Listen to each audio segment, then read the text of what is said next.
Dalawang nasawi sa magkahiwalay na pagkalunod sa Negros Occidental at Iloilo. Sa Maguindanao del Sur, patayan dalawang senior citizen sa salpukan ng isang minivan at truck. Nakatutok si JP Soriano. Nayupi ang unahan ng minivan na ito matapos makasalpukan ng isang dump truck sa Sultan Kudarat, Maguindanao del Sur.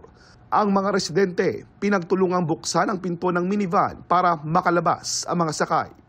Ayon sa Bangsamoro Regional Police, dead on arrival sa ospital ang dalawang pasaherong senior citizen. Isa pang pasahero ang sugatan. Parehong ligtas ang mga driver ng minivan at dump truck.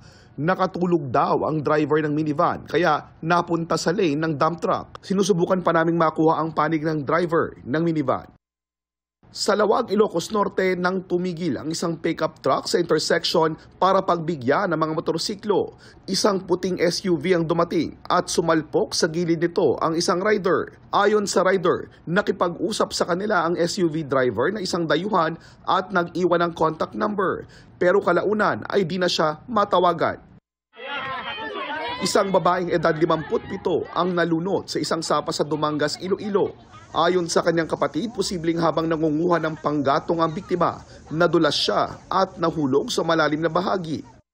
Sa ilog naman natagpuan ang bangkay ng isang mangingisdang senior citizen sa Isabela Negros Occidental. Ayon sa pulisya, posibleng nahulog at nalunod din ang biktima. Para sa GMA Integrated News, JP Soriano, nakatutok 24 oras.